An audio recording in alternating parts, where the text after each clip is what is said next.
July.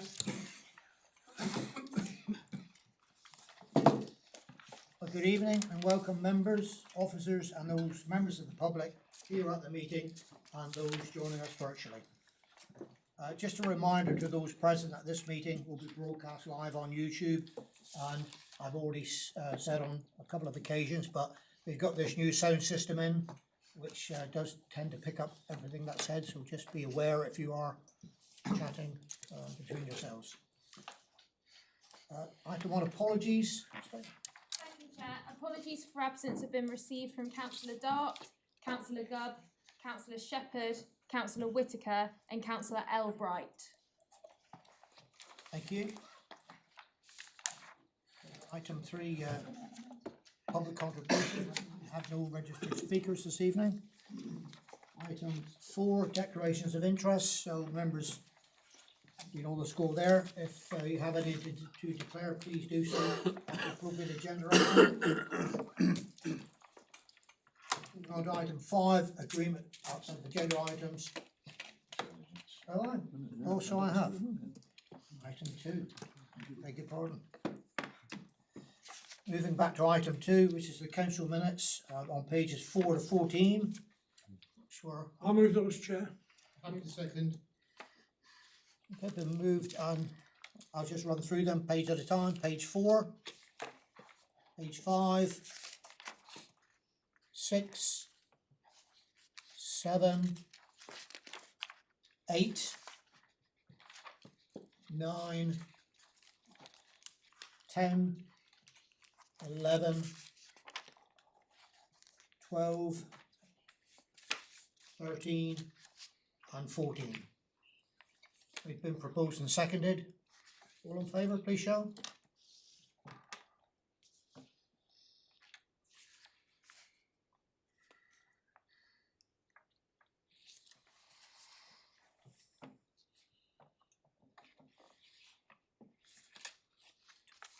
(25) for, Chair. Any against? Abstentions?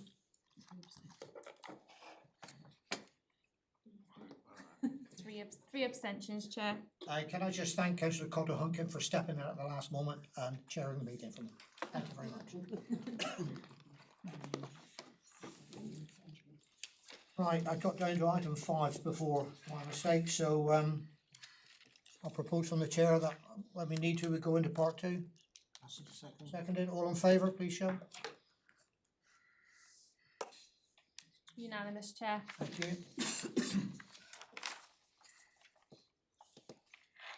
Item 6, items brought forward by the chair. Anything I would like to do is to welcome our new member, Councillor Stephen Middleton. Welcome, Stephen. Thank you. Hope you enjoy your time at Tauris District Council. I'm sure you will. Item 7, we've got a presentation from Mr. Simon Friend on the Brunswick Wharf development. Simon, would you like to come up?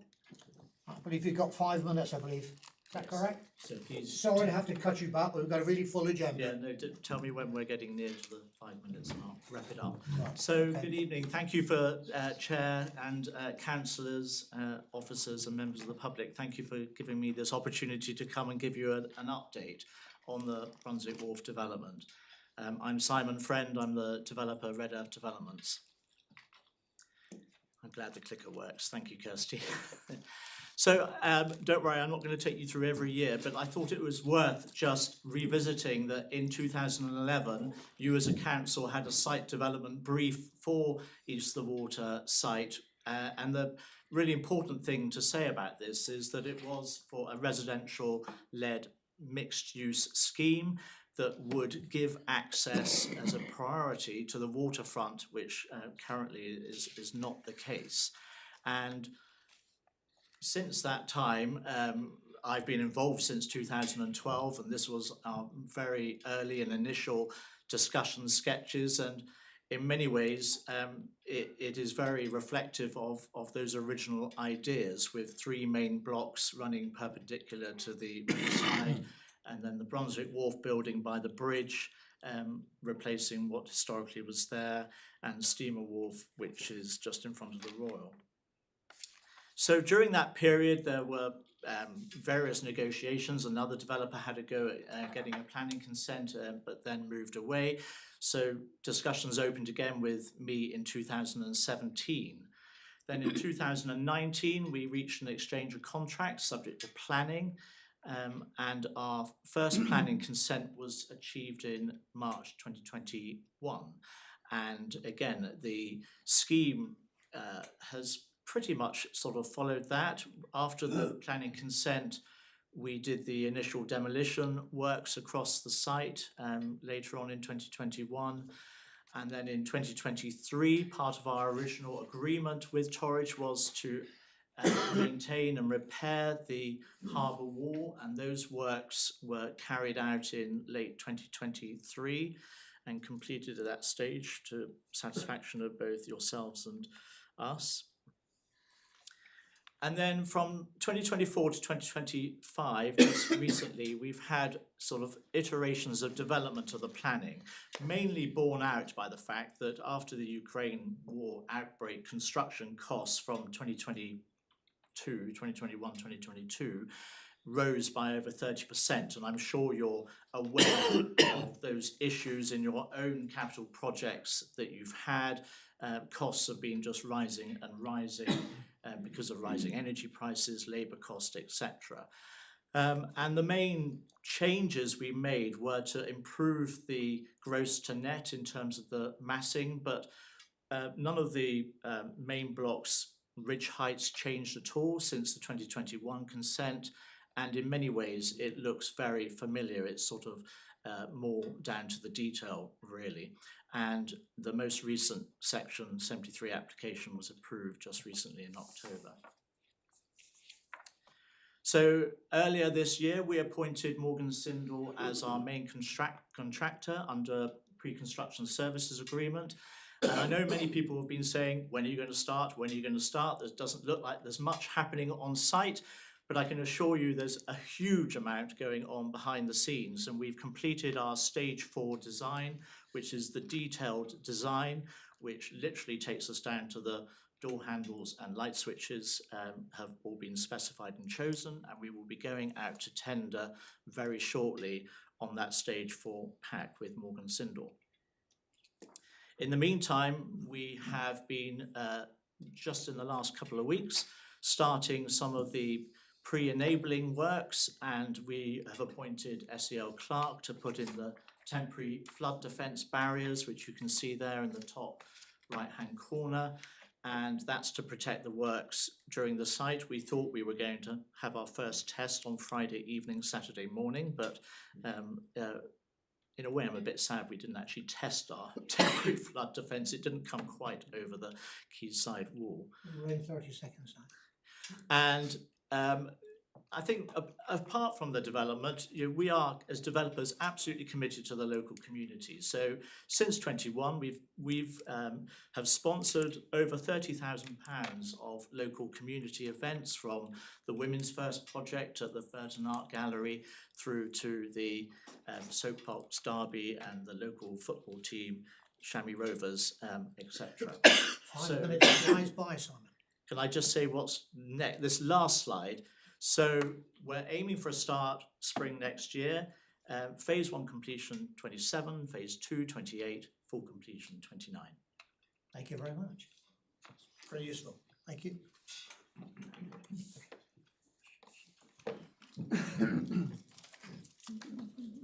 Okay, moving on to item 8, appointment of Chief Officer, pages 15 to 17. Peter is going to present this. Thank you. Thank you, Chair. Evening, councillors. So this item is to appoint a Deputy Section 151 officer. So our previous one left at the end of November. We went out to market and didn't get a lot of interest, but we do have a very good internal candidate. So the report details the recommendation to appoint Sally Piper on a temporary basis for 12 months. So then I'll just move on to the recommendations, unless there are any questions, that the council resolves Sally Piper to become the council's temporary Deputy Section 151 officer. Councillor James? I'm happy to, happy to recommend the recommendation. Tammy's already done one meeting, and done it very well, so, yeah, I'm quite happy with And that. it is a temporary appointment as well, yeah. Yeah. I'll second that from the chair. No questions, all in favour, please show.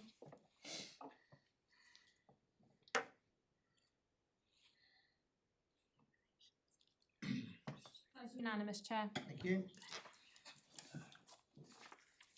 Item 9 on your agenda is the mid-year review of treasury management, pages 18 to 25. And Peter, you're going to do this one, thank you. Thank you, Chair. So this is the mid-year review of Treasury Management. So the council has adopted the SIPFA Code of Treasury Management, and this requires that halfway through the year, just past, we review the policy. So the policy was set back in February full council before the financial year started. So there's a little bit of detail in the report, but the sort of the key highlights to pick up really are that interest rates have been coming down. But due to the fact that we've got £20 million grant from the Community Regeneration Partnership, it means our returns have actually increased on previous year.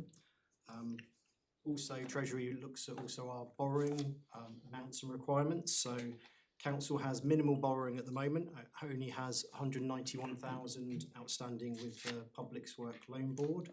That will be repaid in March 27. But one key point to note is that during the year so far, full council did approve additional borrowing of 3.35 million relating to the Hatchmore project, which is part of the Community Regeneration Partnership. So the report is just for noting, so it's just members are asked to note the report. So I'm happy to take any questions. Vote on that. Yeah, yeah. Okay, doesn't appear to be anyone wants to ask a question on that, okay. Move on to item 10, the council tax base for 26-27. It's on pages 26 to 29. Again, what do you do, Peter?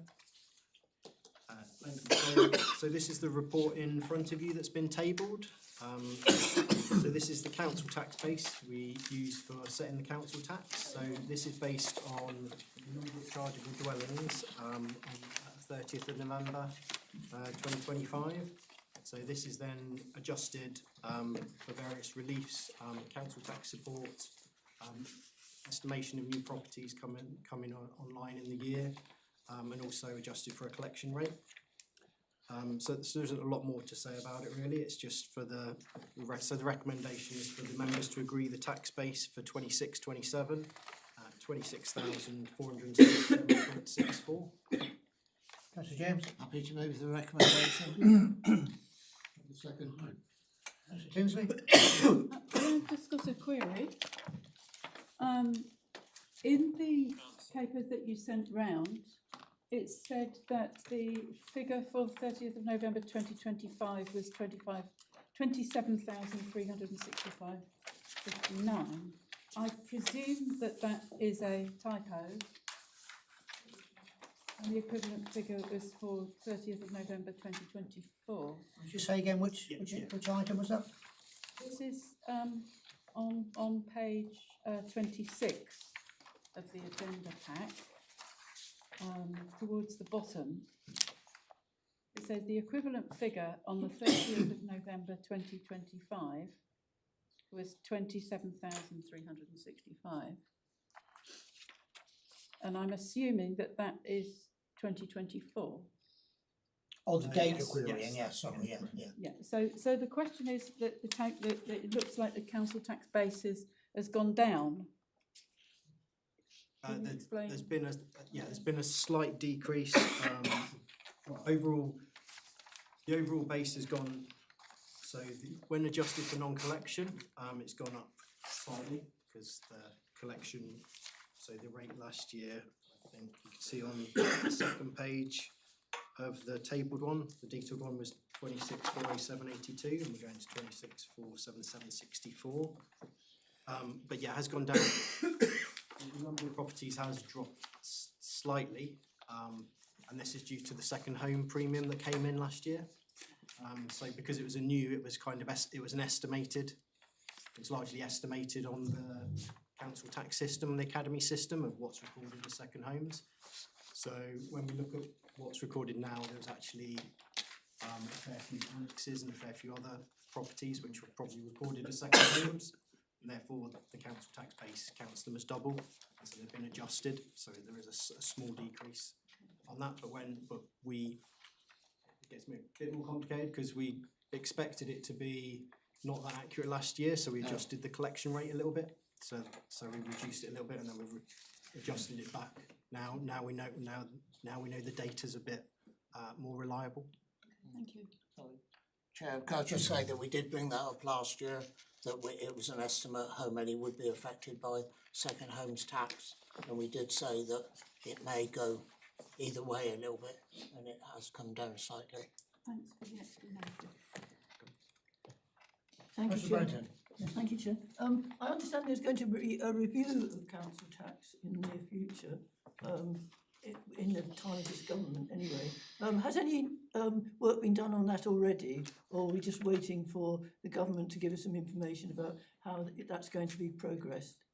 Are you talking about valuation? Valuations, bands? council bands, basically. I mean, that's done by the valuation office, but so I don't have any more information on that. So will you have any input into that, or is it just come straight as a I feed believe it down just from comes the valuation? down from the valuation office. And you have no idea when that will be?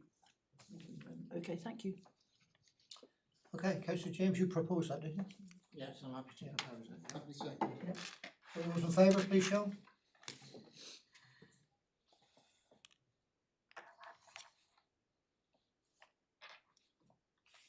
That's unanimous, Chair. Thank you. Okay, moving on to item 11, local council tax reduction scheme, 25-26, ages 30 to 33. Once again, over to you, Peter. Thank you, Chair. So this is our council tax reduction scheme. So the report's quite detailed. But basically the purpose is for members to agree the rollover of the 25-26 scheme into 26-27. So this is for residents who are working, so it's support for working. The pensioners one is a national scheme and it's done separately. So the qualifying criteria remains the same. So the only real difference in this is the income bands. So the income bands have been increased by 6.7% to align with the increases in minimum wage that came in the budget. So the key points to notice is that the schemes along with the pension ones, it's a £4.5 million worth of council tax support paid by the preceptors, of which our percentage is the 8% of council tax that we keep. The modelling from the report shows that the increases in the band adds an additional sort of 275,000, of which Torridge councils and the parish councils is about 30,000 a year. So the recommendation is that members approve the current scheme in 25-26 to roll over into 26-27 using the updated income bands in the report. Happy to Thank move the recommendation. Chair. Happy to second. Okay, all those in favour, please show.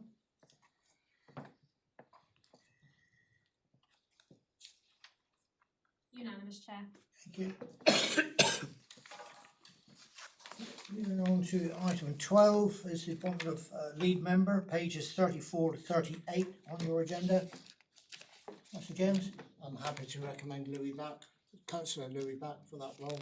I'm happy to second that from the chair. Councillor Brenton, Nominate Councillor Mrs Brenton. okay. Second. It's been proposed and seconded. Councillor Mrs Brenton. We'll take the first one for Councillor Back first then. All in favour, in support of Councillor Back, please show.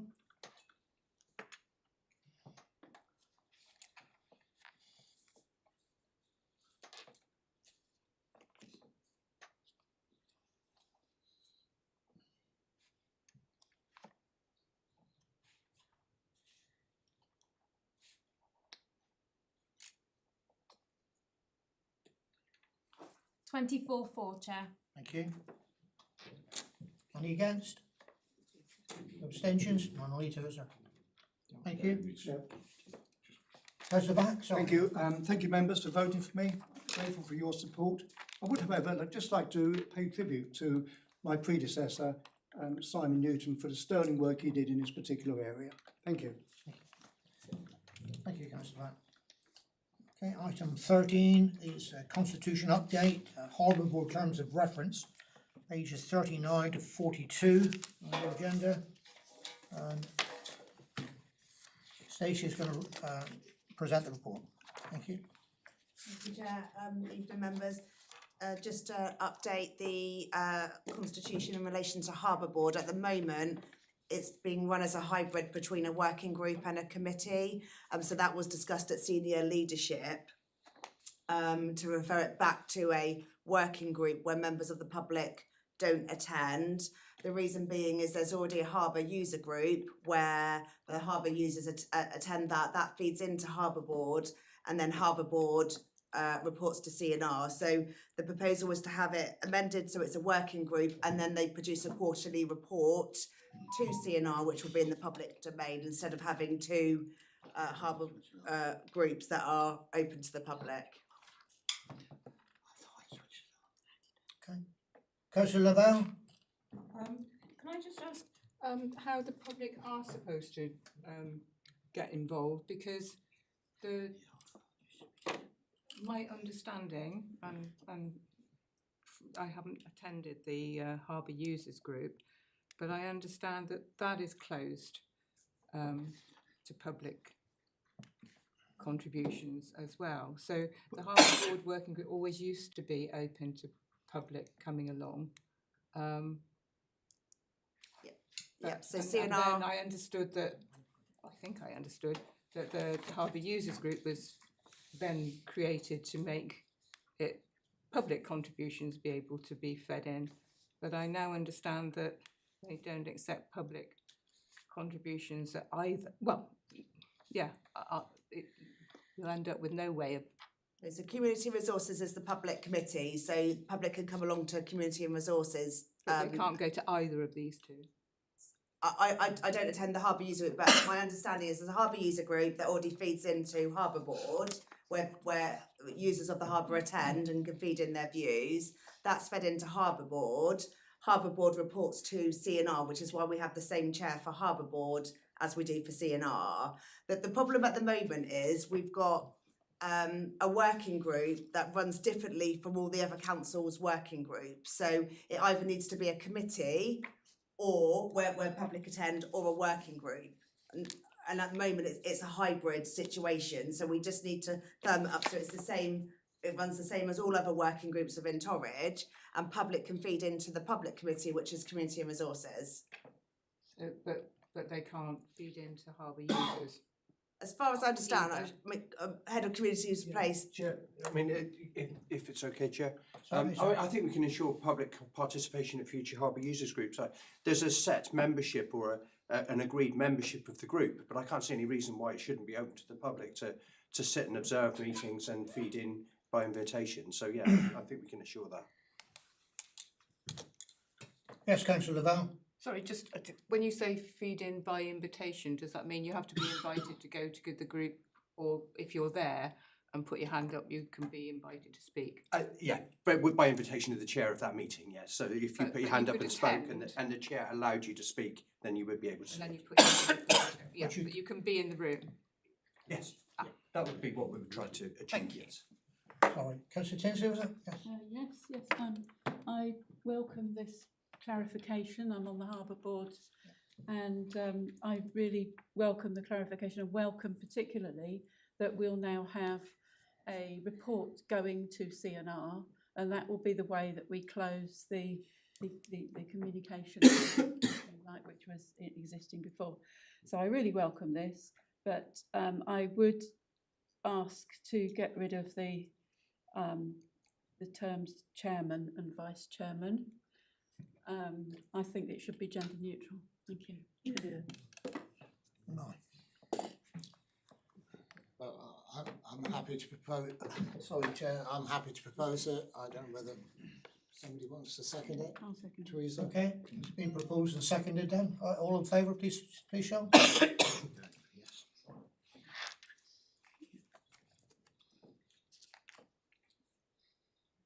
Unanimous, Chair. Thank you. Okay, moving on, item 14, TTVS report, which is on pages 43 to 52. And Stacey, over to you again. Thank you. Pardon me, Chair. Excuse me. Sorry, Councillor O'Rourke? Yes, certainly. I'd just like to declare to the room that I used to work for TTVS as Business Development Officer. However, I have no conflicts of interest. Thank you, Chair. Thank you. Thank you.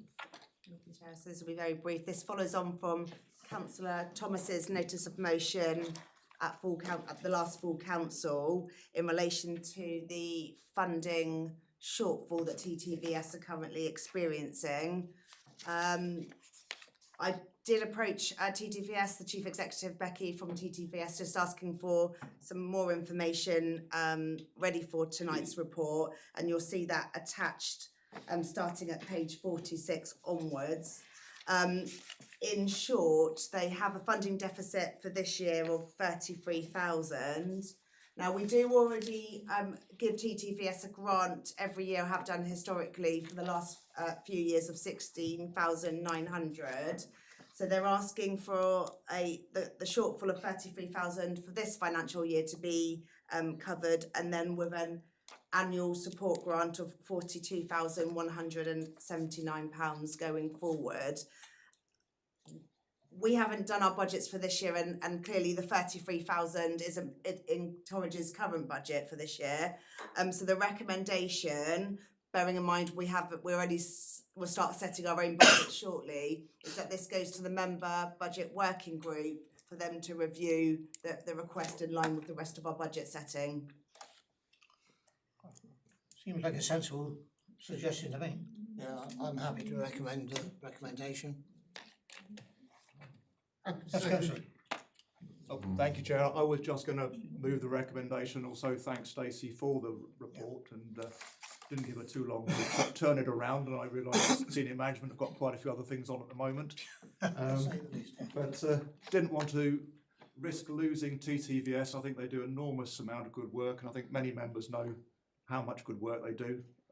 Plenty of members with more experience of them than me, and I think basically we need to invest in them, because if we don't invest in them, in the long term, it might actually cost our community more. Thank you very much. So it's been proposed and seconded. Who's it? Yes. Yeah.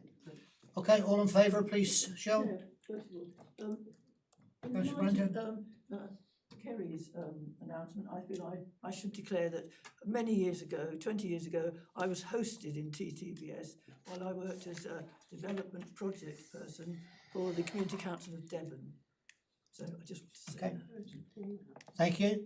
being Okay, it's been proposed and seconded. All in favour, please show.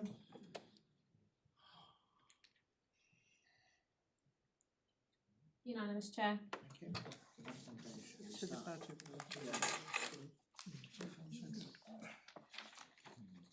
Okay, moving on to item 15, the Northern Devon Place Story, pages 53 to 83. You're going to do this, Sean? I can do, Chair. I mean, it's a, Well, it says here you're going to do yeah, it. that's right. I've put together the report. Thank you, Chair. For those eagle-eyed members, you'll recognise that the document hasn't changed from the last time that it was presented to you. The report sort of documents the reasons for that, and that's because most of the other partner organisations have already adopted the document. But they would be happy to that it were amended to reflect some of the comments that were made last time around the more agricultural nature of Torridge and some of its more agriculturally based and rural based cultural events that go on. So I'll go straight to the recommendations. That it's recommended that you approve the document in its current form, but that those minor changes are made, and that's delegated to the leader and myself to oversee on your behalf. Yes. Yeah, before I actually, sorry, Councillor Hicks, you had your hand up before me. Yes, I'd like to propose this, but on a matter of information for members, I had a meeting last Friday with the Chief Planning Officers of Torridge and North Devon, and Malcolm Prowse, the Joint Chairman of the JPPC, with myself. And we now have information from the government as to how the new local plan has to be drafted and time, data and all that malarkey. And in discussion, it became very clear that this document will be of great help to us in that submission.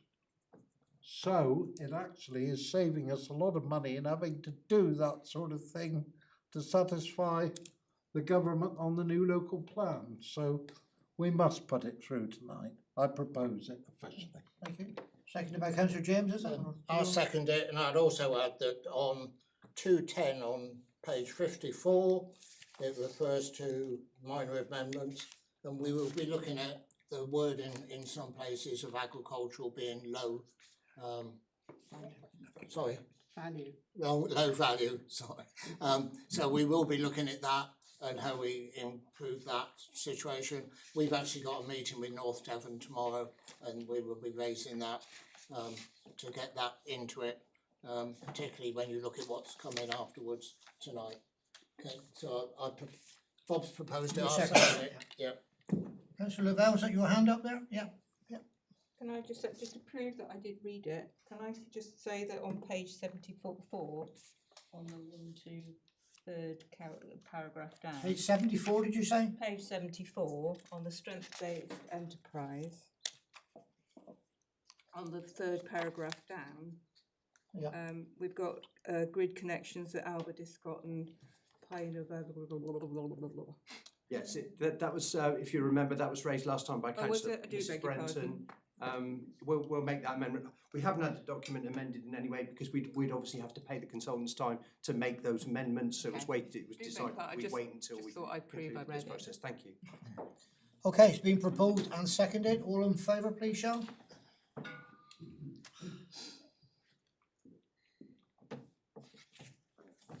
Unanimous, Chair. Thank you. And move on to item 16 to answer questions submitted under procedure rule A9. And there's been one question was received, and the answer has been distributed to each member. You've got that there, Councillor Brenton. Would you like to ask a supplementary? Of course I would, Chair. What do you expect? Well, I have to ask. Well, this response prompts a couple of points here before I ask my supplementary. First one is, of course, for those of you who think that we've got this wonderful structure in local government, district councils, county council, this demonstrates how the two don't work together, do they? Because if you know New Road, I presume you do, opposite Ford House, that pavement, which is the responsibility of the county council, is in a terrible state, extremely dangerous. I mean, I've walked along there a few times, and I have to tell you, the fact that my head is still on my shoulders is a miracle sometimes. It is that bad, and it is the only pavement. There isn't one on the other side, but it is a main road. So that's the county sort of element. And in our case, in terms of Torridge District, this response really isn't satisfactory. It says not in imminent danger of collapse. Now, I'm not a structural engineer or anything like that, but I would challenge any one of you to go along and look at that pillar, which is leaning against the lamppost, with its shattered masonry in it, and tell me that that is not dangerous. I've lived long enough to see enough walls collapse, and they don't send a postcard first. They just go wallop, down they go. But the signs are there in advance, as indeed they are with this one. And I'm putting down a note to make sure that, should it ever come, please God it doesn't, that anybody is injured as a result of that collapsing, that we have actually tried to do something about it. So far, we have not. Because it also says in this response to make contact with the owner of this thing, and to date they've had no response. Well, are you surprised at that? If you've been listening and paying attention to things that have happened on this council over a period of time, you'll know that that owner is not really a very Torridge-friendly individual. I'm referring, of course, to the big boatyard, scrapyard or whatever it is on that side of the road. Nothing has happened, nothing has changed. So my supplementary will be that, that we want, where's the deadline? At what point do you say, you haven't fixed it, we will fix it and send you the bill? And that brings on another issue about the fact that as councillors, we used to, in the golden day, actually be able to say to an officer, that is bad, do something about it. And they would do it. I've done it on several occasions, actually said to an officer, fix that. I remember, for example, just give you one example, a dangerous situation at Westward Ho with electrical stuff in a rented property. And water was dripping down the side. And so I said, you know, you've got to fix that. He was a well-known landlord, actually. Oh, no, we can't do this, guys, you know, we blah, blah, blah, blah, Councillor blah, blah. Brandon, I Sorry. just remind you, it's a question, not a statement, so. But yeah, but you have to give background to a question, don't you? And I'm doing just that, right? So, as I say, and we did it, and charged the landlord. That's how you should be doing it if you're a responsible individual, councillor or citizen. Because it all sums it up at the bottom, doesn't it? The very last line, this involves spending public funds to remedy the issue. Come on, people's lives are more important than that, I think.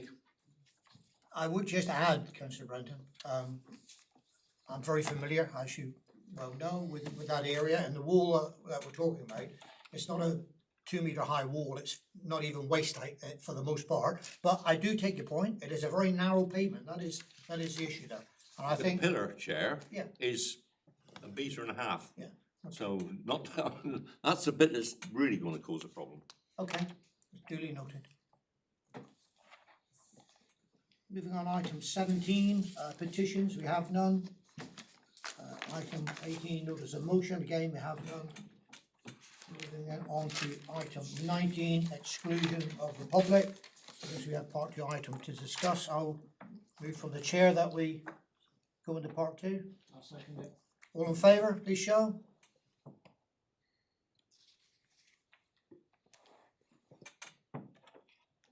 Unanimous, Chair. Thank you.